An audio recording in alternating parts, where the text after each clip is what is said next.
Anyway,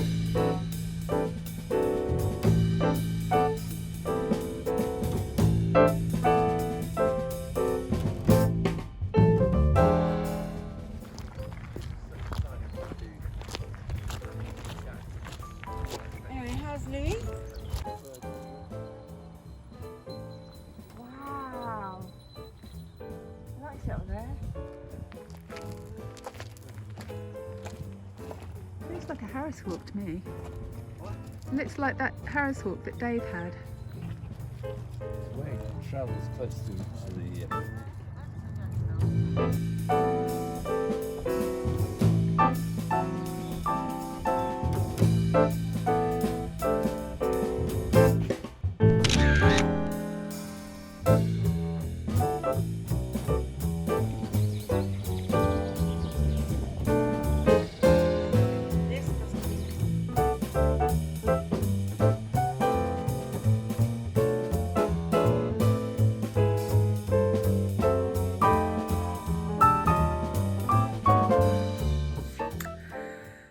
I don't think I've said welcome to VEDA day 17, but we've been out with our friends Debbie and Pete. We met halfway between where we live and where they live, almost halfway, in Chawton, which is where Jane Austen's house is. And we went to Chawton Manor to the coffee shop and had a lovely walk around. It was really nice. And I just realised my granddaughter left her pig at our house and he's sitting on the sofa behind me looking over my shoulder. Ben's popped to the shops, Darcy's gone out for the day, and he has gone to get some bits and pieces to go with biscuits and cheese. We've run out of biscuits for cheese. We had a late lunch because we drove past a few properties on our way back as well. Got back in time for the Duke of Edinburgh's funeral. Sad, very nice, tasteful funeral though. And yeah, it was just really good seeing old friends and, you know, hearing Ben talk about how disconcerting he finds the idea of moving house. It's going to be a process coming to a decision about whether we should move or whether we should stay.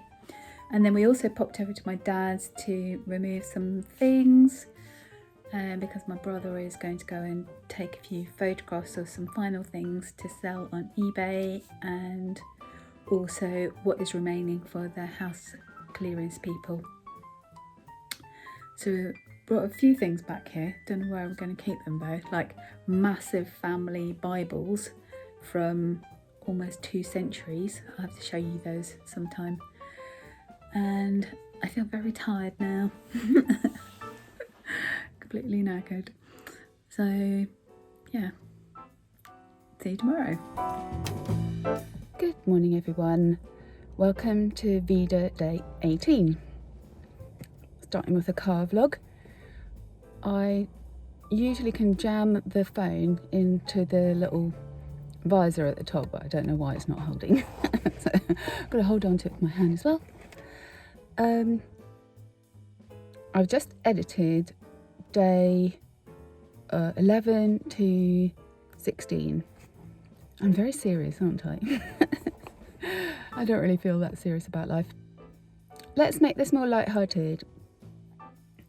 Also, I was talking about wanting to find joy in everything, and I just thought I'm sounding very shallow because I don't really think that for all my future plans. What I really want is for us to plan out something that, you know, sets us up to just really benefit other people, you know, to have family around, to have friends around, to accommodate our interests, help us flourish, for Ben to flourish, for, you know, not just me to flourish, not just me to have joy, but just to, for everybody to have joy rather than strife. Fun and joy. And, you know, to really release other people's potential, so that you know, we're really having a positive impact on the people that we, you know, are in contact with, in relationship with, people that are in our sphere of influence. Anyway, that sounds a bit heavy, but I'm just really trying to say I'm not that shallow and self-centered. I do have to acknowledge that I find change quite stressful. So I think some people find it stimulating, inspirational, which I probably do as well, but I do have to be very careful about pacing myself, watching my stress levels. So when there's such a big change, like, you know, normally Ben is going to work 9 to 5, or comes home later than that, really, and then he's there all the time. So I try to plan things, but he operates in a very different way from me. I think I am very much a strategist. I like to plan things out. I like to be spontaneous and flexible as well, but around a framework. You know, so you have a plan in place, and then on the spot you can go, oh, I think we're going to adjust our plan, but like include everybody in that conversation. Whereas Ben is very stimulus driven. So if he suddenly feels like doing something else, that's what he'll do.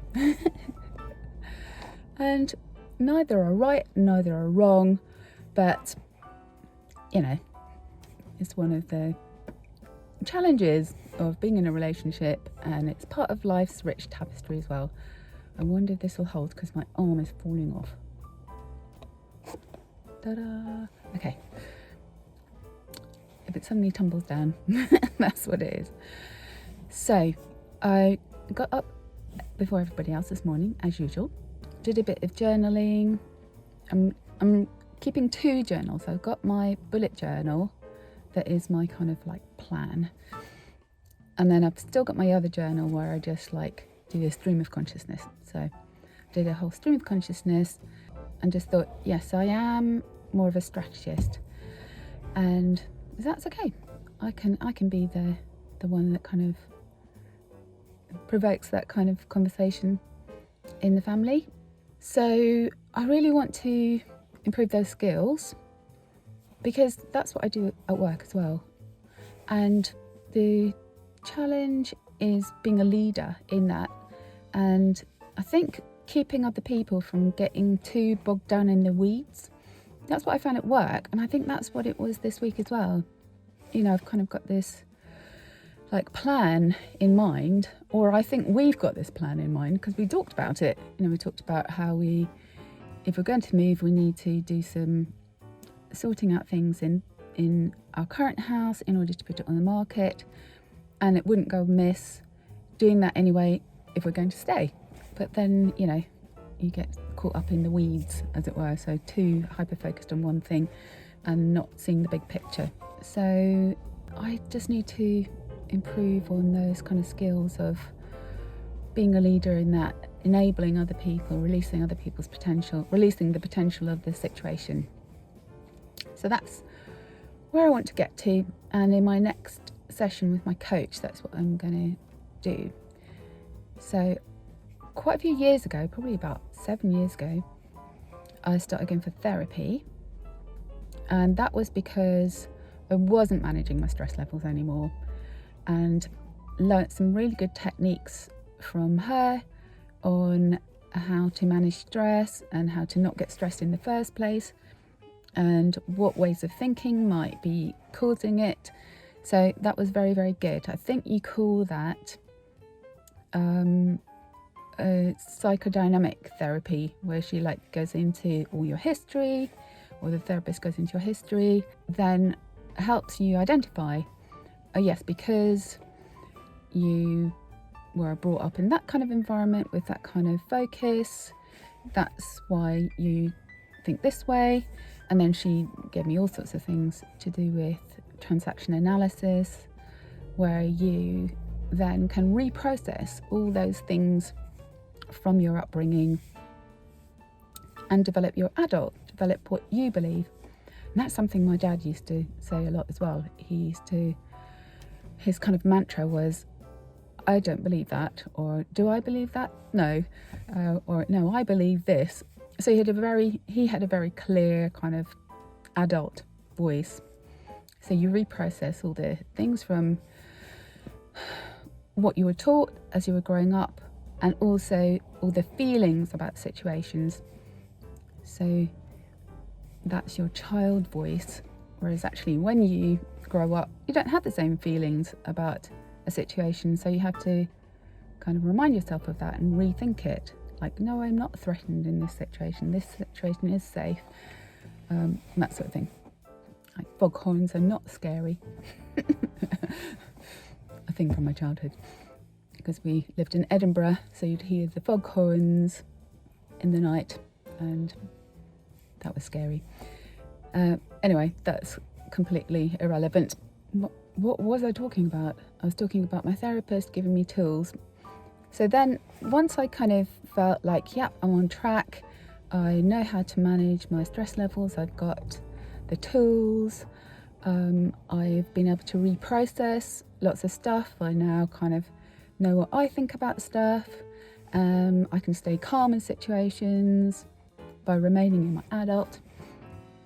I then went on a course, actually, like a day's course, to see if I wanted to go into personal coaching. It was because IT work was a little bit thin on the ground, so I thought, well, maybe that's another alternative, a soft skills training. Because one of the IT companies that I did a lot of work through also provided management coaching, professional coaching.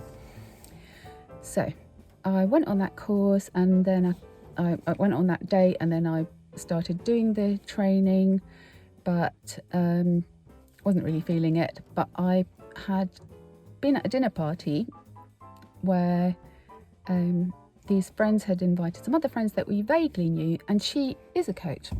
And she said to me, oh, as part of your training, if you ever want coaching yourself, do get in touch. So I thought, right, after a bit, I thought, I'm not going to do that. I'm not going to carry through and get that qualification. It's not really my thing. Maybe it might be in the future, but at that point I just thought, no, it's not really what I want to do. But I thought I could really do with some coaching. IT training there wasn't much work around, and I also just thought I really want to sort everything out financially. It was before we bought the house in Guildford, and the flat in London had got vacated, and I wanted to get that refurbished and put on Airbnb. So there was lots of things, and I just wanted to have a bit of a focus and have some regular sessions with a coach to help me strategize and stay on track. So I saw her weekly, I think, or fortnightly for about 6 months. Maybe it was a year. Anyway, I can't remember. So I saw her regularly, and then I didn't see her for a while. And then when I started this job, I thought, I need help in strategizing in my job. I get a weekly session with my boss, which is coaching in a sense, but it's quite good to have somebody outside the company. So I started seeing her every now and then when I wanted to have a session. In the last few months, as I've had a lot more on with sorting out my dad's estate, and then thinking, right, what is going to be our plan for the future, and what is going to be, required for us to set up. I'm gonna have people talking loudly behind me now. I started seeing her once a month. I think maybe it was because of the lockdown as well. I don't know why I was telling you all that. This is a very long, rambly stream of consciousness. Anyway, it's VEDA day 18, and we've run out of coffee, and Darcy's messaging me saying, is there any coffee? So first of all, I'm just going to drive down to the petrol station where there's an air pump, because my right front tyre keeps losing pressure. So I've either got a slow puncture or there's something wrong with the valve, so I'll have to get that seen to. But in the meantime, I'm just going to pump it up every now and then. That's all for the moment, because I'm very rambly and I've forgotten what I was talking about. So talk to you later.